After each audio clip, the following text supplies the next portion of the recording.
Welcome to the Epic Dad Show. This is your host, Fraser Cameron, and I want to talk to you today about the transition from grumpy to happy, and to give you a couple of simple tools that you can apply to boost that journey. So look, one of the biggest signs there is that someone needs to kickstart their Epic Dads journey and perhaps explore jumping into coaching on the Epic Dads programs is grumpiness. Now, often we ignore that it's there and we try to suppress it and we convince ourselves we're not grumpy, but we become short-fused. We stop enjoying things that we used to do. We don't enjoy time with our family. We get frustrated by the simple things. And it's a surefire sign that you're going down the grumpy route. And almost always it means you're not doing enough of the things that you love doing. You're not finding joy in the simple places. And I know I was there too.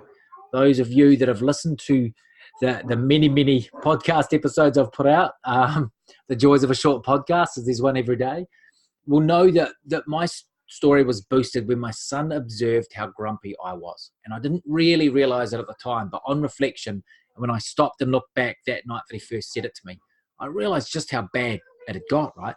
From the outside looking in, no one would have noticed, only those closest to me. But it had got to the point where I was no longer being me. I was so restricted, so frustrated, right?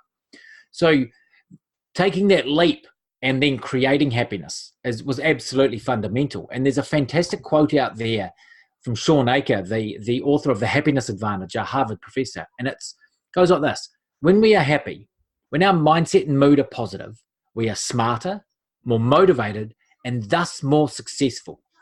Happiness is the center, and success revolves around it.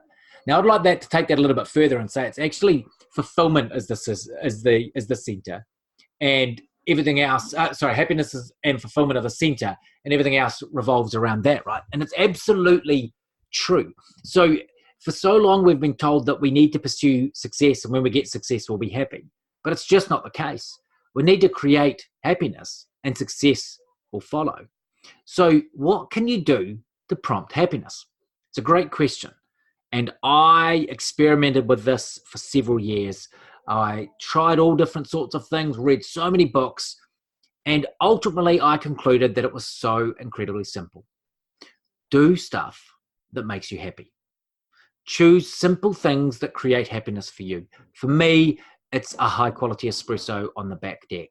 It's kicking the footy around with my son. It's playing with my daughter. It's a date with my wife. It's watching my favorite video on YouTube, Derek Redmond's video from the 92 Olympics, his heroic story, his act of courage and his involvement with his father. It's epic. Watch it if you haven't. It's amazing.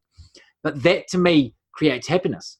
And when I'm happy, I feel bulletproof. I feel unstoppable. I feel on top of the world, right? When you feel like that, you can overcome anything. There is nothing that can stop you. Those obstacles that seemed big and insurmountable suddenly drastically reduce in size. They shrink and they disappear. So it really is, I know for me, if I get frustrated and lack clarity, I know if I put my headphones on, listen to my favorite song, go for a walk, I'll come back. Everything is so obvious. The clarity is there. The innovation, the creativity is there. And suddenly what took me 3 or 4 hours before will take me 5 minutes. Right? And so it creates time, choice, and opportunity just from being happy. So I want you to think about 3 simple things that make you happy. It might be spending time with your family. It might be a trip to your favorite cafe. It might be a glass of wine or a beer on the back deck. It doesn't really matter as long as it makes you happy and it's simple to implement. Then the next time something crops up that frustrates you, that annoys you, that overwhelms you, that results in anger or frustration or regret, implement one of these happiness tools and watch what happens. I guarantee you will quickly snap out of it. You'll realize what a plonker you were being. You'll realize how lame it was that you were feeling like that, and you'll bounce forward. And that was one of Shawn Achor's things in his book. He talks about bouncing back from being knocked over isn't that useful if you keep on hitting that same barrier. Whereas bouncing forward and taking a massive leap over the barrier and carrying on in your merry way is the way to go. And happiness is the simplest way to do that. I want you to think about 3 things that make you happy, 3 simple things. The simpler, the better. And I want you to try implementing them. The next time you feel that red mist ascending, or if you feel the frustration building, or if you feel stuck, if you feel constrained, apply the happiness tool. See what happens. I wish you the best of luck with that. I know it works. I've seen it work for hundreds and hundreds and hundreds of dads, and I know it'll work for you. The trick is keep it simple. Keep it simple so there's no barriers, no excuses to implementing it. And watch what it's like when you then bounce forward into your zone of genius. Give it a go. Let me know how it works for you.